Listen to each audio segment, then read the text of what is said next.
طيب ازيكم يا جماعه. الفتره اللي فاتت شفت كذا دوكيومنتري مختلفين عن بعض تماما، بس بيتمحوروا حوالين البنات. بس كل دوكيومنتري فيهم بيتكلم عن حاجه مختلفه عن التاني. وانا بصراحه الافلام الوثائقيه من اكتر انواع الافلام اللي انا بحبها، لان انت مش بس بتحكي قصه حقيقيه، لا انت بتجيب كمان الابطال اللي حصل معاهم الكلام ده، هم اللي يحكوا بنفسهم، ممكن في اللوكيشن اللي حصل فيه الكلام ده. اول فيلم شفته كان فيلم اسمه البنات دول، بيحكي عن حياة البنات في الشارع. وحياة الشارع لما انا في العادي لما كنت باجي افكر فيها، اول حاجة بتيجي في بالي ان 3/4 اللي بيبقوا في الشوارع بيبقوا رجالة او ولاد، لكن عمري ما ركزت على حوار ان البنات ممكن تعيش في الشارع. حتى انا في الشارع لما بمشي وبلاقي مثلا ناس هوملس بتاع بيبقوا على الارض ونايمين بتاع، اغلبيتهم بيبقوا رجاله. الفيلم ده بيشرح لك وبيوري لك منهم هم انواع الاذيه والمعاناه اللي بيتعرضوا لها سواء نفسيا او جسديا. في شخصيه من الشخصيات اللي طلعت في الفيلم ده لفتت انتباهي قوي، كانت قصه شعرها خالص زي الولد، وانت فعلا لما تشوفها تحسها زي الولد. فسالوها انتي ليه قصه شعرك كده؟ فقالت لهم علشان مش عايزه حد يجي يضايقني، محدش يجي يخطفني، لان هم عندهم مش بس المعاكسات بقى والتحرش اللفظي، لا ده هو ممكن فعلا الناس اللي في الشوارع برضو يخطفوها ويحبوا ان هم يعملوا معاها علاقات وتقعد عندهم بالشهور في اي خرابه. هم بيقولوا ان هم فعلا ساعات كانوا ده بيحصل معاهم، هم لا حول لهم ولا قوه، فمش عارفين يعملوا ايه، فكانوا بيضطروا يستسلموا. حتى هم بيحكوا ساعات لما هم كانوا ساعات بيتخطفوا في عشه ما في منطقه ما، كانوا بيقولوا للولاد او الرجاله اللي بيخطفوهم دول يعني انا هعمل اللي انت عايزه بس ما تعورنيش في وشي. فبتقول انا مش بقول حاجه، مش بنادي على حد، انا بقول يا رب، يعني هعمل ايه؟ هو شايف اللي احنا فيه. تاني حاجه لفتت انتباهي في الفيلم ده هي الاطفال مجهوله النسب. كان في شخصيه في الفيلم حامل ومش عارفه مين الاب، فكان في واحده بتيجي تعطف عليهم وبتاع، فبتسالها انتي مش عارفه مين اللي عمل كده؟ يعني مش عارفه مين الاب؟ لا مش عارفه، او كان كذا واحد. فلما ولدت وبتاع كانوا قاعدين بيهزروا بتاع، وفي برضو ولاد معاهم في الموضوع، يعني بيبقوا كلهم مع بعض زي ما تقول شله او جماعه. فبيقولوا بهزار ما ممكن يبقى ابنك انت، لا ابن انا، لا ما هو ممكن يبقى ابن انا، ما هو شبهي ومش عارفه ايه. المصيبه ان ابوها عارف وسايبها في الشارع برضو، ولما عرف انها حامل كان عايز يقتلها وبتاع. فالست اللي هي بتساعدهم دي بتقول لها انتي ابوكي لو جه المره الجايه وشاف ابنك على ايديكي زي ما قال، هو ممكن ياخدك ويقتلك ويقتله تحت مسمى ان هو يغسل عاره. حتى البنت بعد ما خلفت بتقول انا نفسي اطلع له شهاده ميلاد، ومش عارفه يعني مش هعرف علشان هو ابوه مش معلوم، لان انت لما تيجي تطلع شهاده الميلاد للبيبي لازم الاب يكون معروف، هما مش عارفين مين الاب. وبرضه عشان دماغك ما تروحش لبعيد، مفيش بنت في الفيلم ده بتروج للدعاره، علشان كل واحده فيهم مش دي مهنتها تماما، علشان ما تقولش طب ما هي سمحت بكده، لا.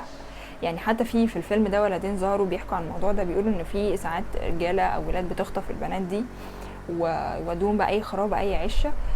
وطبعا يعني هم هيعملوا ايه في البنات؟ ما هم خايفين يعملوا حاجه كده ولا كده يتاذوا.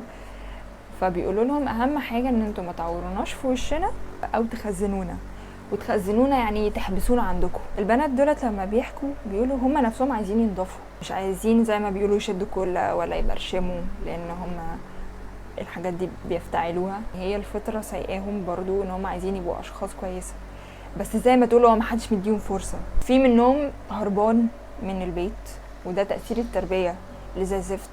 يعني كان في شخصيه من الشخصيات كانت هربانه من بيتها عشان ابوها كان بيضربها، فكانت قاعده مع اصحابها البنات في الشارع. حتى هما بيقولوا حتى لو هي راحت البيت بس برضو بلاقيها بترجع تاني بتقعد معانا. حتى البنت دي طلعت وعيطت وقالت ان هو بيأذيها وبيضربها، وباباها جه وصالحها وبتاع ومش عارفه ايه وخدها على البيت تاني. يعني الفيلم فيه تفاصيل كتير قوي، ابطال القصه هم اللي هيحكوها لك بنفسهم، هو بس هيبين لك مدى الصعوبه اللي هم فيها، الحياه اللي مش سهله، وحياه الشارع كده مش سهله ولا البنات ولا الولاد. بس انا عمري ما تصورت ان انا ممكن في يوم من الايام اسمع قصص بنات عايشه فعلا في الشارع بيحكوا لك بقى اللي بيتعرضوا له. انا بعد ما خلصت الفيلم ده مدى استيعابي لحياه الشارع بقى اكبر، بقى اوسع، اتحط فيه عناصر جديده، اتحط فيه شخصيات جديده، فزي ما تقول كده انا عرفت يومهم ماشي ازاي. الفيلم مرعب جدا على فكره بالذات لو انت بنت يعني. بتسمعي الكلام ده وبتشوفي الكلام ده. الموضوع وانا بشوفه كنت حاسه لو مش مصدقه ان ممكن حاجه زي دي تحصل. فالعالم كبير قوي، في حاجات كتير بتحصل في اليوم مع ناس تانية. انت ممكن يبقى يومك ماشي عادي معاهم، هم عايشين اليوم بيوم. وانا بعد ما شفت الفيلم ده حسيت ان انا مش عارفه عيب على مين، عيب على المجتمع، ولا عيب على الاهالي، ولا عيب على الحكومه، ولا عيب علينا احنا، ولا عليهم هم. في مشاعر مختلطه كده حسيتها، اللي هو طب انا حاسه ان انا متضايقه، بس انا مش عارفه انا متضايقه من مين. فيلم البنات دول ممكن ما يبقاش من نوع الافلام الممتع للبعض، مش لكل الناس، لان هو مش هينفع برضو كموفي نايت ان انت تشوفه علشان تروق على حالك، لان حالك مش هتروق خالص بعد ما تشوف الفيلم ده. الفيلم ده برضو مش لجميع الاعمار، مش ينفع اي حد يشوفه، اي عقليه بالذات لو لسه صغير في السن مش هينفع تشوف الكلام ده، لان الفيلم ده بيحكي وقائع صعبه شويه، وفي نفس الوقت مفيش الفاظ متشاله منه، لان النوع ده من الافلام الحلو فيه واللي انا بحبه فيه ان هو بيبقى حقيقي بزياده.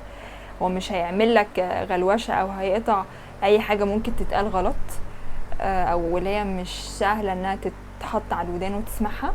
فمن الاخر يعني الفيلم ده مفهوش اي نوع من انواع التجميل، هو هيظهر لك حياة الشارع بحوافرها كلها للبنات تحديدا. الفيلم ده انتاج 2006، هو قديم كتاريخ بس هو مش قديم كأحداث وكواقع، لان ده موجود لحد دلوقتي. الفيلم ده لما شفته فكرني قوي بالدوكيومنتري بتاع وفي الليل يرقصن اللي انا حكيت لك عليه قبل كده، اللي هو كان بيتكلم عن حياة الراقصات الليلية. فيلم البنات دول من اخراج المبدعة تهاني راشد، الست دي تاج راسي. ففيلم البنات دول بيتكلم عن احداث البنات اللي بيواجهوها في الشارع كل يوم، سواء من جهل، سوء التربية، التعدي عليهم. بيتكلم عن كل حاجة ليها علاقة بالشارع، بس البنات هم اللي بيتعرضوا لها مش الرجالة او الولاد. هي مش سهلة للناحيتين، لكن الفيلم ملم قوي بالموضوع ده من ابطال القصة نفسهم. طبعا انا ما حكيتلكش على كل حاجه في الفيلم فيه تفاصيل اكتر، مدته ساعه و6 دقايق تقريبا. كده كل فيلم هتكلم عنه هحط لك اللينك بتاعه تحت في الديسكربشن عشان ما تقعدش تلف. الفيلم شوفه، بالذات البنات تشوفه، هيوريكي الجانب ده بقى من الحياه التانية خالص، من العالم الموازي اللي احنا ممكن نكون عمرنا ما تخيلنا ان هو موجود او سمعنا عنه حتى. ولو شفتيه في الشارع ممكن تحسي اللي هي لقطه كده حد فرش في الارض وخلاص، لا هو في تفاصيل تانية كتير الواحد مش عارف عنها حاجه. تاني فيلم شفته فيلم وثائقي اسمه أحلام البنات. ده بيتمحور حوالين جواز القاصرات والعلام البنت. عندك مثلا اللي اتعلمت تقرا وتكتب بس خرجت من المدرسة علشان تتجوز، في اللي ما اتعلمتش خالص واتجوزت في سن صغير جدا.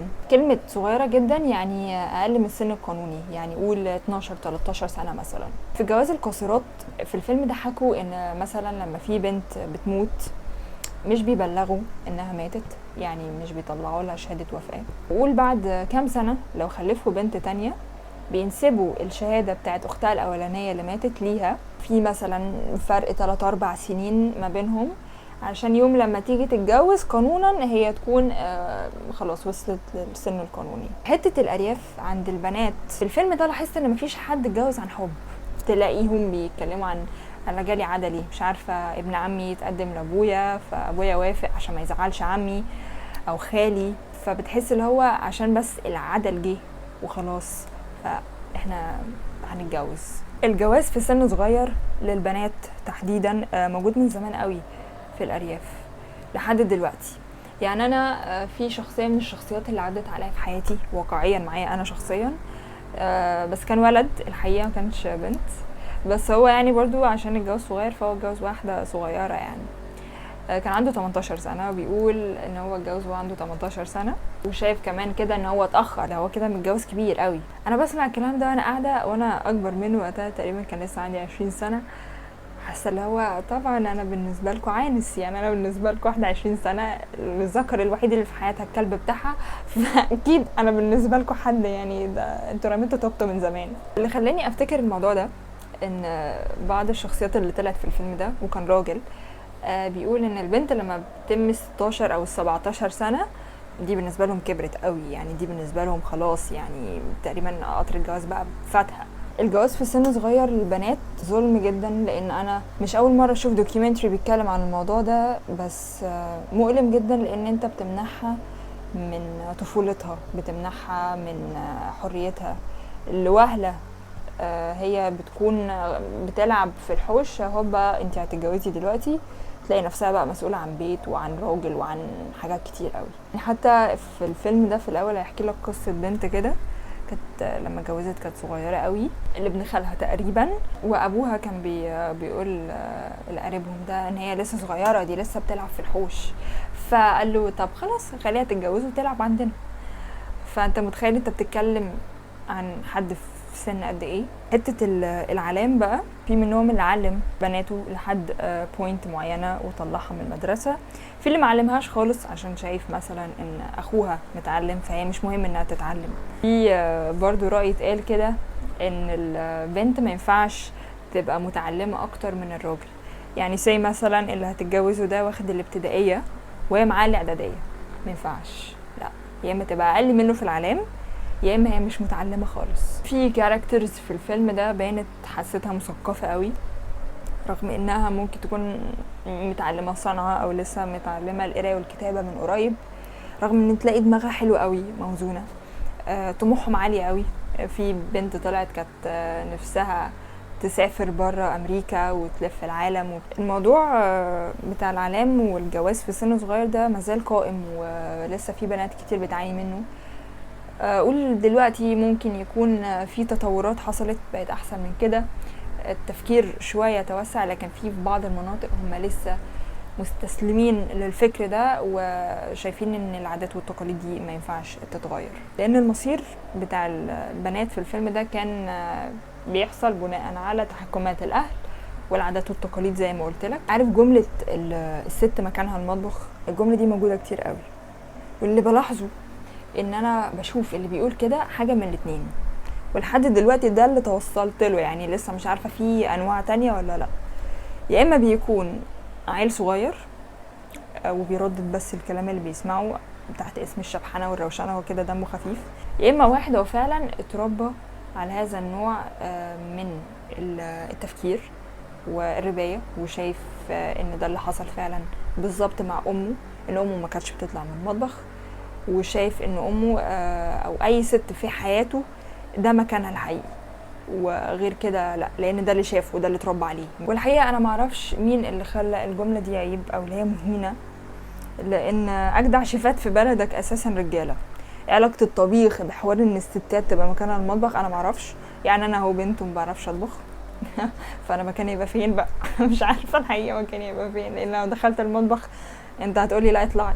فيلم احلام البنات لعطيات الابنودي ربنا يرحمها، قبل كده شفت لها فيلم دوكيومنتري برضو من سنه تقريبا، كان اسمه الاحلام ممكنه، كان بيتكلم عن حياه امراه عايشه في الريف، بتحكي لك بقى حياتها من البدايه لحد ما اتجوزت وبتاع، وكل التغييرات اللي حصلت في حياتها.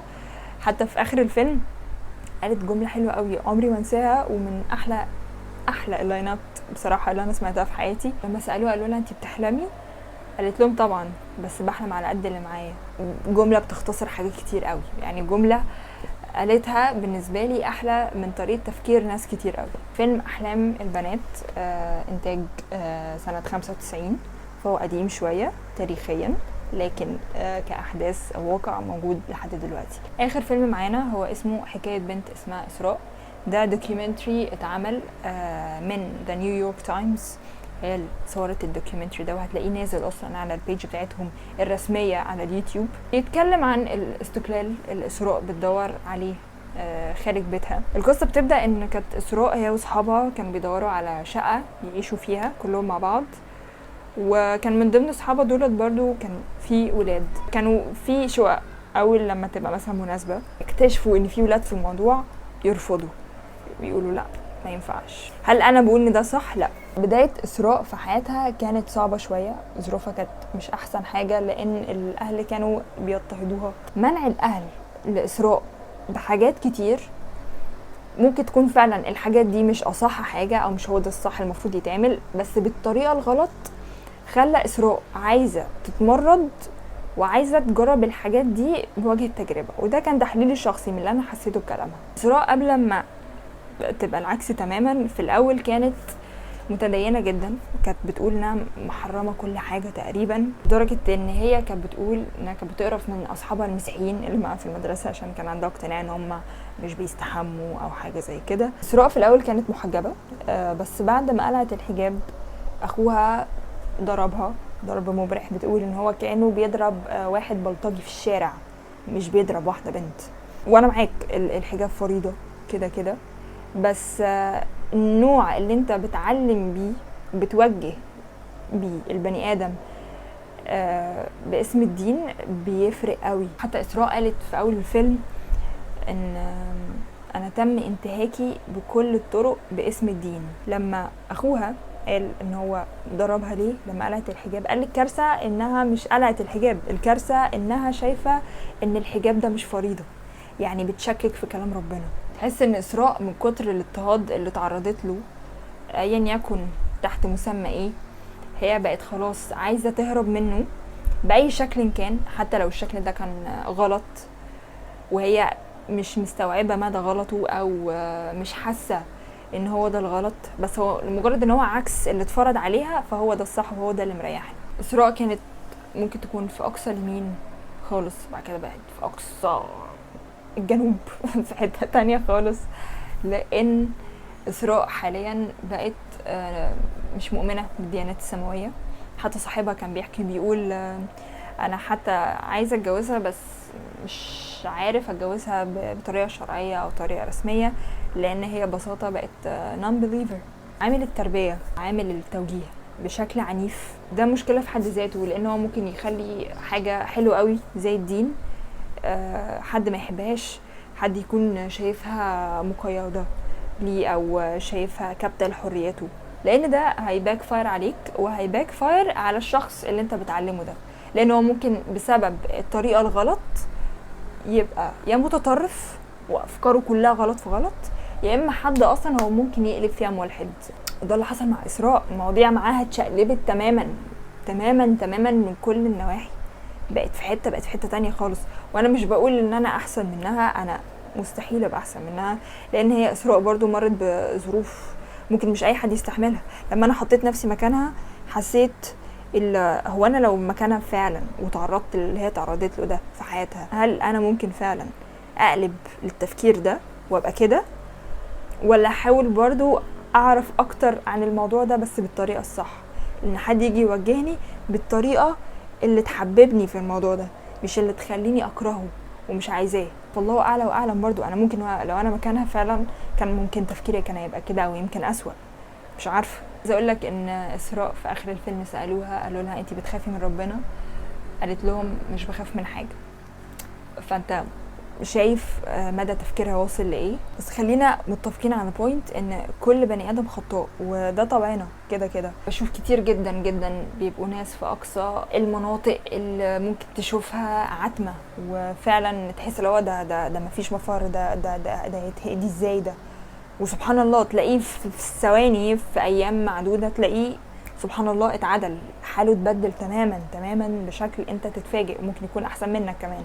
الموضوع بتاع المفارقه ما بين الراجل والست بيننا وبين بعض كده موجود من قديم الازل، فانا مش هديك اجابه نموذجيه تريحك او هترضي الطرفين، ده مستحيل. لكن اللي اقدر اقوله لك ان الكلام بيفرق قوي في التوجيه تحديدا، وان الكلمه اللي ممكن بتروح ما بترجعش. عايزه اقولك بس ان لما انت تيجي تحب توجه حد او تنصح حد، بالذات لو ليها علاقه بالدين، ودي حاجه حلوه جدا، انت بتبقى انسان صادق محدش يكره، بس لازم اسلوبك يبقى رحيم ولازم يبقى سلس وتصبر عليه. حتى لو قالك كلمات او الفاظ اللي هو ما تنفعش تتقال، بس انت لازم تصبر عليه، علشان انت برضو شايف مدى تفكيره ممكن يكون رايح لفين بسبب حاجات هو ممكن يكون مر بيها. زي مثلا على السوشيال ميديا بلاقي فيديوهات لشباب لسه بينصحوا في الدين، ودي حاجة حلوة جدا جدا، بس في بعض منهم بيكفرك وانت قاعد. انت عارف ان ربنا مش هيسامحك لو انت عملت كذا وكذا، انت هتخش النار لو ما قلتش كذا. لو انت مثلا بتعمل الذنوب دي اعرف ان انت كده ربنا مش عايزك خلاص. بس انت مين عشان تطردني من رحمة ربنا، ولا تدخلني ولا تخرجني النار على مزاج العنكبوت يعني؟ على اي اساس حضرتك مين؟ يعني حامي حمى الدرك الاسفل. كل واحد بيحاول يجاهد نفسه بكل طريقه ممكنه، وعلى فكره اللي بينصحك ده بيعمل ذنوب زيك، ومش معصوم الخطا ولا حاجه، بس الطريقه حتى لو انت بتقول حاجه صح، لو انت فعلا بتهاجمني بشكل يحسسني ويحسسك ان انت احسن مني وانا اقل منك في الدين، دي هتخليني مش عايزه اسمع منك ولا حاجه. حتى في ناس كتيره قوي برضو كويسه قوي بتنصح في الدين، بتحكي لك حاجات في الدين تحببك فيها، سواء حاجات من السنه او فرائض انت المفروض تعملها بطريقه سلسه تخليك فعلا بدات تاخد خطوات اتجاهها وان انت فعلا عايز تعملها. تلاقي ناس طالعه لا انتوا كده بتميعوا الدين، انا لازم اديك على دماغك. يمكن بسبب الشده دي، الشده الغلط اللي اسراء اتعرضت لها وهي صغيره زي ما قالت تحت مسمى الدين، هي دي اللي خلاها فعلا عايزه تسيب. بقولك الكلام ده مش حد يعني فاهم في الدين وملم، انا عارفه البيسكس يا دوبك، الواحد بيحاول يجاهد نفسه في حاجات تانية، بس انا بقولك فعلا من حد شاب بالذات بنت ان الطريقه بتفرق قوي قوي في استقبالك للنصيحه وان انت تاخد بيها. ممكن فعلا بتقوله يكون صح 100%، مفيش خلاف على كده وفي اجماع، بس لو طريقتك زي الزفت فعلا انت ممكن تخلي البني ادم اللي قدامك مش عايزها، حتى لو ديت هترجع عليه بالضرر. في كل فيلم من دول في قصص مختلفة، لكل بنت مختلفة في الفيلم بتواجه صعوبات ومشاكل من انواع مختلفة تماما تماما تماما، من حياة في الشارع للاضطهاد في العلام وللجهل وللجواز في سن صغير او اي حاجه اتعرضت لها بشكل مؤذي تحت مسمى الدين، وده غلط تماما لان الدين مش كده. فهي معاناه مختلفه لكل بنت. عايزه الافلام دي بصراحه تشوفوها، بالذات البنات، ده ممكن يعرفك شويه ان انتي مش لوحدك وان في ده بيتعرض له كذا وده بيتعرض له كذا. كل فيلم من دول اثر معايا، حتى انا قلت انا عايزه اتكلم عن الافلام دي وعايزه اتكلم عن المواضيع دي، بس انا مش عارفه اتكلم اقول ايه. يعني لما جيت اكتب السكريبت تنحت انا هكتب ايه، انا مش عارفه اكتب ايه، مش عارفه ايه اللي اقوله، فقلت خلاص هكتب مين بوينتس في كل فيلم كذا كذا كذا. لقيتني بكتب كتير، ده حصل هنا، وهي قالت كذا، ده معنى كذا، لقيتني عماله بجر. طبعا في تفاصيل اكتر هتعرفها في كل فيلم هتشوفيه، كل تفاصيل مختلفه عن الفيلم اللي قبله.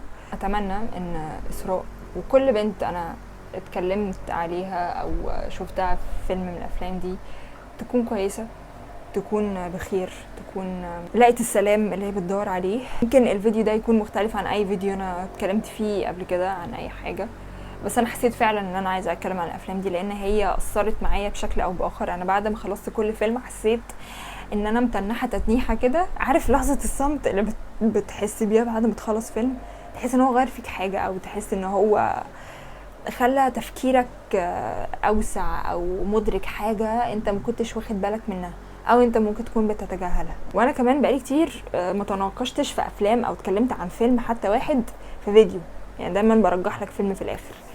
فبناء ان انا اتكلمت عن افلام النهارده، فانت معاك 3 افلام تحت في الديسكريبشن هتلاقي اللينكات بتاعتهم، فمفيش ترجيح فيلم في الاخر، انا جايبه لك 3 من اول فيلم من اول الفيديو فخلاص عندك 3 افلام شوفيهم وممكن يفرقوا معاكي، حتى لو انتي حاسه ان انتي بتريليتي لشخصيه في تصرف ما او بشكل ما، تحسي ان انتي مش لوحدك شويه وان عادي في ناس كتير معاناتهم زي معاناتك. يعني اعرف بس ان انت حر ما لم تضر، حر اعمل اللي انت عايزه واللي انت عايزاه، اهم حاجه تكونيش بتاذي اللي حواليكي او بتاذي نفسك.